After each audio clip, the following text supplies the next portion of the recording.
My name is Chandler Slavin. I am the Sustainability Coordinator at DoorDam Manufacturing, and unfortunately I can't be there with you today as I am at PAC Expo in Las Vegas. Nonetheless, I have been invited to speak to you about my research on PET thermoform recycling, past, present, and future. So a little background about me. I joined the family firm in 2009 when I quickly discovered that, contrary to popular belief, PET clamshells, like those DoorDam manufacturers, are not recyclable insofar as 60% or more American communities don't have access to the facilities that can recycle them.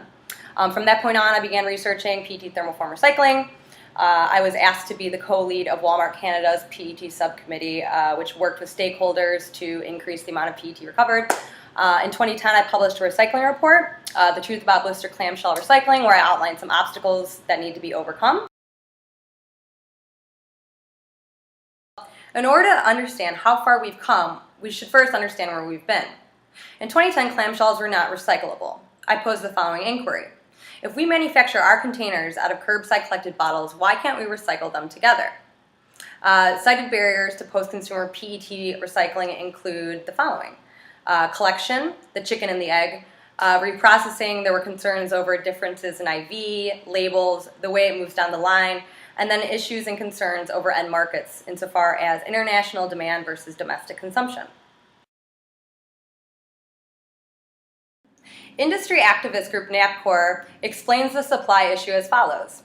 The U.S. now has the capacity to process more post-consumer PET packaging than collected. That means that in 2012, even if no bales are exported, these reclamation assets will be short of material. Investments in these assets are substantial and arguably the most sophisticated in the world. Without reclamation plants, there is no PET recycling, and these new plants are essential if a respectable PET recycling rate is to be achieved. But without additional collection efforts or new streams of material, the increased capacity will only serve to drive prices to unsustainable levels. And what is a potential solution to the supply issue? Why recycle thermoforms? But of course, since 2009, it has been widely recognized that adding PET thermoforms to the bottle recycling stream would increase the amount of material available for recycling, hence aid in achieving a more sustainable model for PET recycling. Consequently, working groups along the supply chain have sprung to action, tackling everything from issues of contamination to issues of supply. These efforts have been far-reaching, and the progress in recycling PET thermoform containers tremendous. NAPCOR reports the progress in PET thermoform recycling as follows. 2011 saw the first significant amount of PET thermoform packaging moving through the system in both the U.S. and Canada.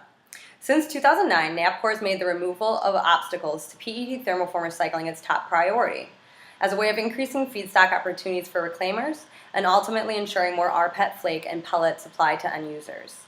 These efforts are bearing fruit as all purchasers and processors of curbside bales are allowing some level of thermoforms mixed in with the bottles. In the short term, increased PET thermoform collection is the best hope of addressing the key issue of increasing supply. So here we are. We've arrived at the modern-day state of post-consumer PET thermoform recycling.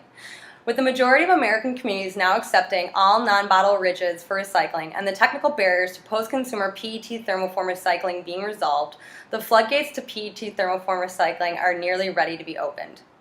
While the implication of China's green fence are yet to manifest in the PET reclamation market, all signs point to a stable increase in collection and recycling in order to add to the amount of material available to secondary markets.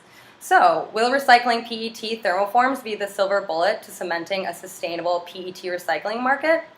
Moreover, will we ever arrive at a reality where retailer preference for post-consumer PET packaging sends a signal to municipalities to collect more post-consumer PET from their communities?